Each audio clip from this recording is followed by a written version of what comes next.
Today we're going to make an instant hit with the kids. Beautiful, fluffy, Japanese-style souffle pancakes. Let's begin.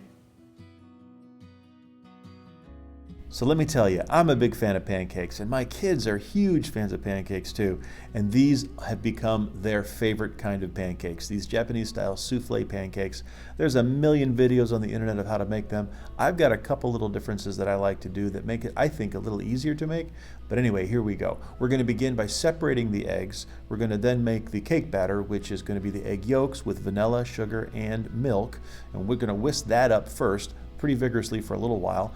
And then we're going to sift into it. You don't have to sift it necessarily. I like to sift it because I'm a sifter. You're not a sifter? That's fine. You don't have to sift it. But anyway, I'm a sifter, so I like to sift. So we're going to sift the flour into it. This is going to be all-purpose flour with a little added baking powder and salt, otherwise known as self-rising flour. Anyway, we're going to go ahead and make a batter out of that and make that fully incorporated. And once we do, we'll set it aside.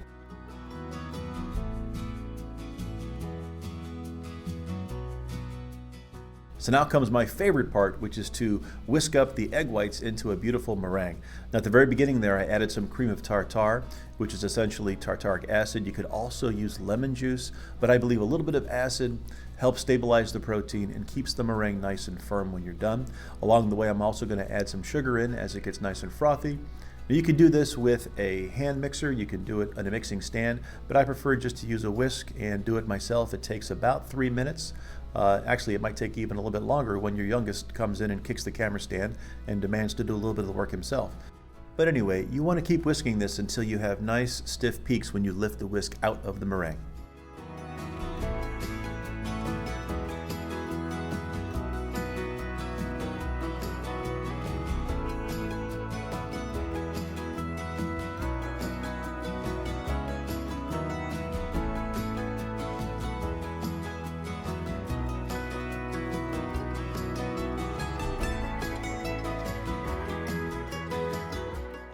And now comes the moment of truth in the entire process here, adding the meringue into the batter and folding it together. The tried and true method is to take 1/3 of the meringue and go ahead and get the batter started and make it nice and light and fluffy. And they say you don't have to be too careful with this first third, but I like to still try to fold it in somewhat carefully and preserve as much of that fluffiness as I can. But then we go ahead and add the rest of it and fold it over very gently, producing a batter that, once is fully incorporated, is light and fluffy. The key here simply is not to overmix it.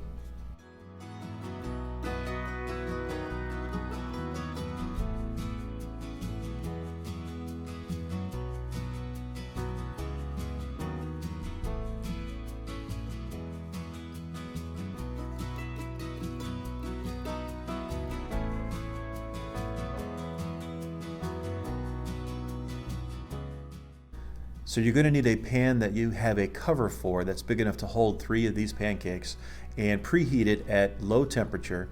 And now comes the fun part. Going to lightly grease that pan and then slowly add the batter in little lumps like this. And this is really a lot of fun because you get to really appreciate how tall these pancakes can be if the batter is nice and light and fluffy.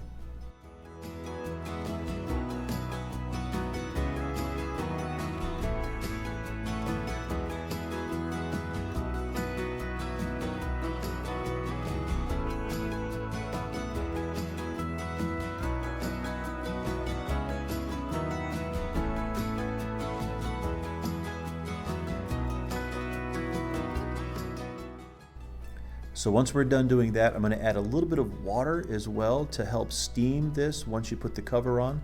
And we're going to cook these for 4 minutes on medium-low heat.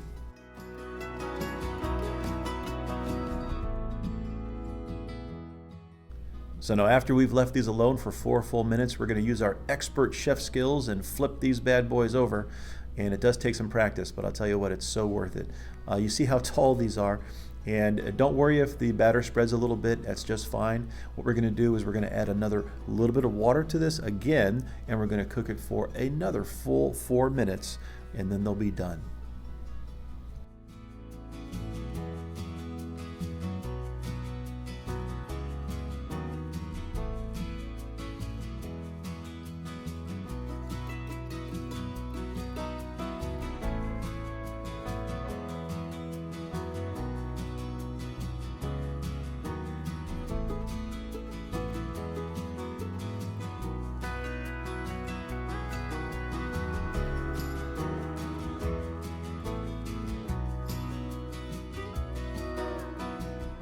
So that's it. Beautiful, fluffy Japanese-style souffle pancakes. We're going to add some fruit here. We're going to top them with butter. My youngest son loves a little powdered sugar. My older son loves maple syrup. But however you like them, I hope you make these and I hope you enjoy them. Have a great day.